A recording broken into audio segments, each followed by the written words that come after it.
Hello there and welcome to the UkeStuff channel. This is a tutorial for the ukulele play-alongs of the Music of the Night from Phantom of the Opera. Now this was a request on the Tri-Sider. I use a Tri-Sider for people to upvote ideas, and I will say right off the bat, this is not a very traditional ukulele song in any way. So just keep that in mind as you play along with it. I did make an imperfect cover of this one. If you want to listen to it, that is available also on this channel, the UkeStuff channel. A couple things about these videos. What I do is first of all, I'll show you the chords for GCEA ukulele, and then the chords for baritone DGBE ukulele, and then I'll talk about strumming that you can use on the song. Also, just want to let you know that the chord chart for this song will be at ukutabs.com. Ukutab is a collaborator with this channel. Also, there is a timeline here. I hope I'm doing that the right direction, where you can actually fast forward to parts of this video that matter to you. There are titles there, and those also appear in the description below. All right, let's take a look at the chords you need on GCEA ukulele. I'll be using my Koaloha. This is a full koa ukulele. It's a concert scale instrument, and it was made in 2004, and I was lucky enough to find it at a secondhand store very inexpensively. So let's take a look at the chords you need. First of all, it'll be the C chord, then the G chord, then the F chord, and then our first bar chord. It's a B flat chord. So what you'll want to do is put your first finger across strings 1 and 2 right above the metal. So don't be on the metal fret, but right behind it. And then make sure your ukulele is held snugly in your arm and pull against the fretboard. And then just support with your thumb. And that will give you the first part of your B flat. Then add the other fingers. That's your B flat chord. Then you have the D minor chord. Lately there's been some question about people saying that they couldn't play D minor. And just think of it this way. It's your F chord, which most people can play. And then add your third finger right behind it. That's your D minor chord. Then your E minor chord. Again, a lot of people saying that they're having trouble with that. Make sure the first finger is planted on the first string, second fret. The others should follow. Then G7. And then the E flat chord. There are two ways to play E flat. They're very similar.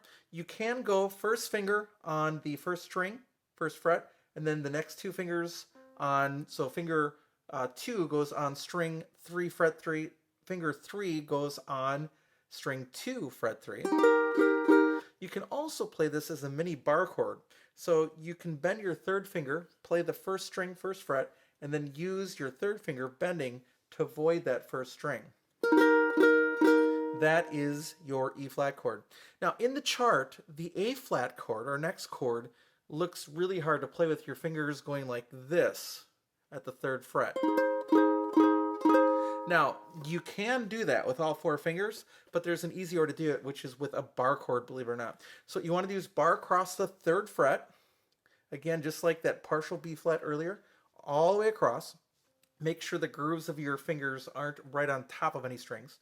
And then think about the pressure being at this part of your finger rather than here.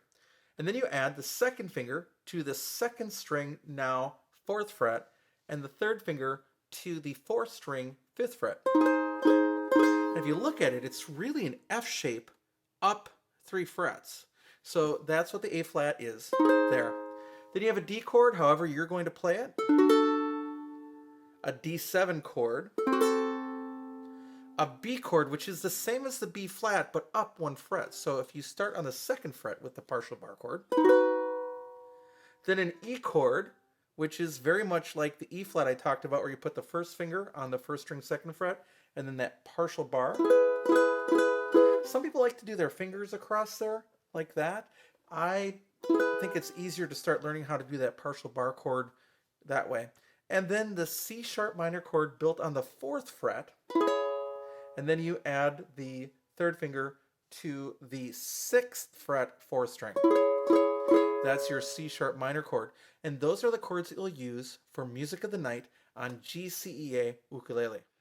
Now let's take a look at the chords you need for baritone DGBE ukulele. I'll be using my mainland baritone. It has a cedar top and rosewood back and sides. The first chord is the D chord.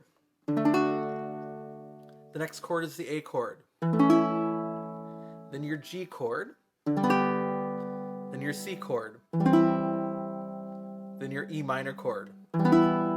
So those first 5 chords, pretty standard on baritone ukulele. Let's throw in the next chord, F sharp minor, the first bar chord.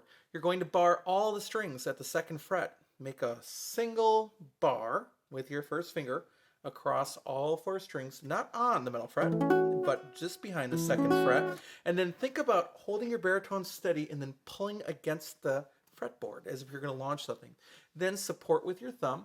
And if you need to, think about putting the pressure here on this knuckle rather than the tip of the finger. So don't think about building it from this side down, think of it from that way, and you should get a clear sound there. And then you add the 3rd finger to the 4th string, 4th fret. That's your F sharp minor chord. Now don't move the bar. Leave the bar on that 2nd fret, and then put the 2nd finger on the 1st string, 3rd fret. That's going to be your next chord, the A7 chord.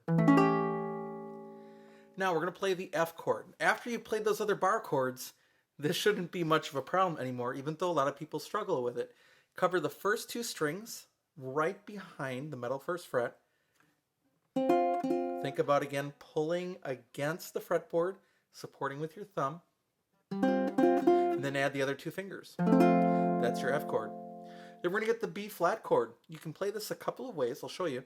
First is you put your first finger on the 1st string, 1st fret, and then finger 2 on the 3rd string, 3rd fret, and finger 3 on the 2nd string, 3rd fret. That's B flat. The other way you can play B flat is to play the 1st string, 1st fret, and then use the 3rd finger on strings 4, 3, and 2 without hitting the 1st string. And that's another way to play B flat. We've got the E chord and the E7 chord. Now we have a chord called the C sharp chord, and it might seem really hard. You might be struggling putting all your fingers in the right spot like that. Well, you don't necessarily have to do that. Remember the bar chords we've been making? Well, make a bar chord on the 1st fret. Then add the 2nd finger to the 2nd string, 2nd fret, and the 3rd finger to the 4th string, 3rd fret. It's really a C chord up a half step with a bar. Either way, you can make it with 4 fingers or just 3. It's up to you how you want to do it. Then the F sharp chord, it's just like the F chord before. We're going to move it up to the 2nd fret. So bar at the 2nd fret and add the other 2 fingers. And then the E flat minor chord, and this is a hard one to work around. It's going to be built off of the 1st string, 2nd fret.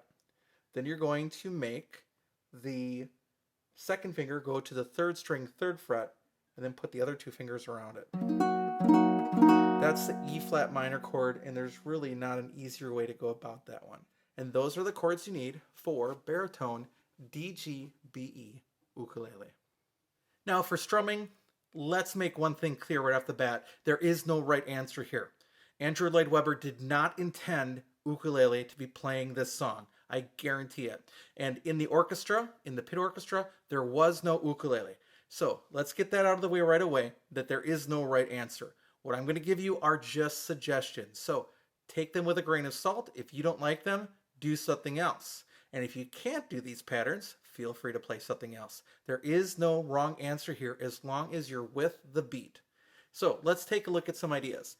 So on GCEA ukulele, what I find myself doing for a lot of the song is picking strings 1, 2, and 4, and then alternating with the low note. So kind of going like this.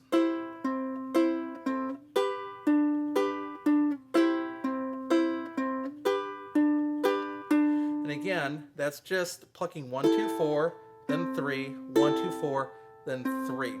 That's what I do for picking for most of the song here. Then on baritone, if you want to get that same general feeling, you can pluck strings 1, 2, and 3, and then pluck string 4.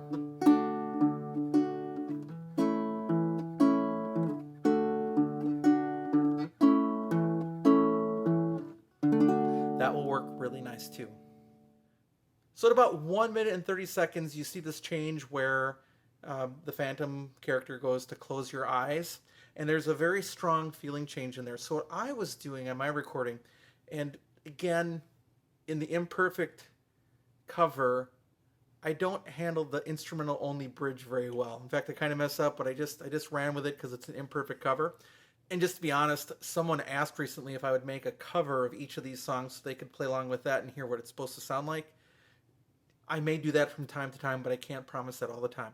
So what I found myself doing is I found myself playing down, down, up, down, up, down, up, down in a strong, assertive way with this part. And my fingers get caught up in this little part. I need to practice it more.